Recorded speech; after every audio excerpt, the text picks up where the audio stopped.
हाय, माझं नाव धनश्री जोगळेकर आणि आज मी थोडे विनोद करणार आहे आणि विनोद म्हणजे joke comedy not Vinod Khanna या. सो मंडे मॉर्निंग जरा थोडं कॉमेडी हलकं फुलकं चालू झालं तर बरं वाटतं ना म्हणून. हां.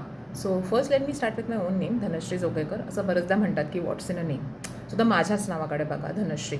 सो धनश्री म्हणजे कोणालाच वाटेल काय खूप श्रीमंत, पैसा, लक्ष्मी वगैरे. माझी जर तुम्हाला श्रीमंती बघायची असेल ना तर फक्त माझ्या किचनच्या ड्रॉवरमध्ये येऊन बघा.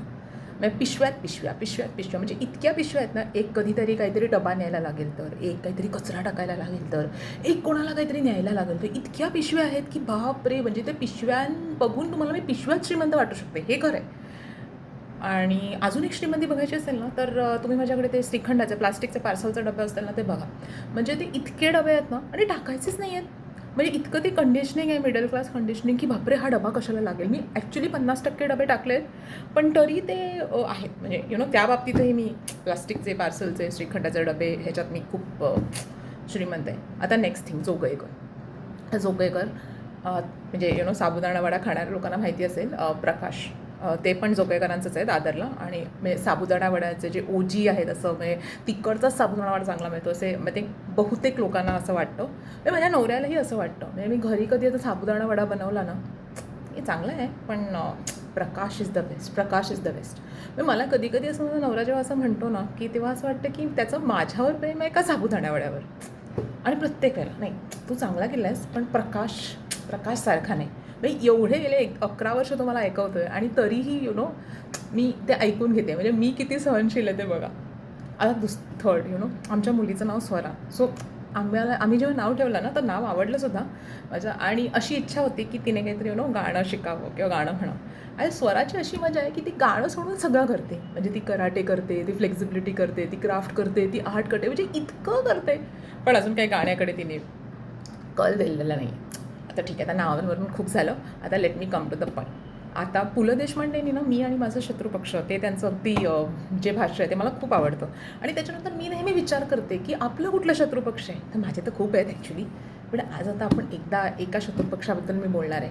आणि तो शत्रुपक्ष म्हणजे बोलेल तो करेल काय आणि गरजेल तो पडेल काय. म्हणजे नुसतं मोठ्या मोठ्या गप्पा, अशा छोट्याच्या गोष्टीला मोठ्या मोठ्या गप्पा. तर तुम्हाला माहिती आहे का, काही अशा काकू असतात त्यांना ना नेहमी वरण भाताचा कुकर लावायचा असतो. अगं मला वरण भाताचा कुकर लावायचा आहे, अगं मला वरण भाताचा कुकर लावायचं आहे. आता वरण भाताच्या कुकर लावायला काय लागतं, डाळ धुवायला लागते, तांदूळ धुवायला लागतात आणि कुकरच्या 3-4 शिट्ट्या काढायला लागतात. पण त्यांचं तुम्हाला ऐकून असं वाटेल की बापरे किती मोठी गोष्ट. म्हणजे फणस ते झाडावरून आणून चिरून भाजी करतायत असं ते वरण भाताच्या कुकरला म्हणतात. म्हणजे त्यांचा वरण भाताचा कुकराचं ऐकून मला असं वाटतं मीच त्यांना रोज वरण भात देईन त्यांचं ते ऐकून. अरे वरण भाताचं कुकर. तर एनिवेज, सो हे म्हणजे खूपच मी इतकं ऐकलं की आता मला त्याचं कंटाळा आलं. म्हणजे मी आता नेक्स्ट टाईम त्यांना वरण भात देणार आणि त्यांना हे बा तुमच्या बोलण्यापेक्षा हे पटकन होतं आहे. नेक्स्ट इज काही लोक असतात की त्यांना खूप आपल्याला मदत करायची असते. तुला कधी मदत लागली ना तर मला सांग, मला मदत लागली ना सांग. मला असं खूपदा त्यांना वाटतं की त्यांना सांगावं, पण त्यांना सांगितलं ना एक तर काही मदत नाही आहे, त्या सिच्युएशनमध्ये फार वाट लावणार.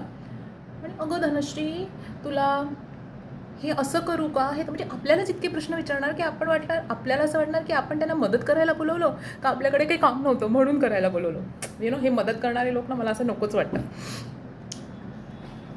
नंतर ना तिसरे असे लोक असतात की ते त्यांच्या नवऱ्यासाठी, त्यांच्या मुलांसाठी, त्यांच्या सासू सासऱ्यांसाठी, त्यांच्या आईवडिलांसाठी इतकं करतात आणि ते प्रत्येक वेळेला म्हणजे ना असं नमूद करून दाखवतात की तुला माहिती आहे का, मी ना माझ्या सासू सासऱ्यांसाठी रोज वेळेवर चहा करून देते. म्हणजे चहाच करतात पण ते इतकं मोठेपणे सांगणार ना. मला असं त्यांना सांगावं असं वाटतं कधीतरी, मग तुम्हीच करता, बाकीचं कोणी काहीच नाही करत, नुसता टाईमपास अगदी.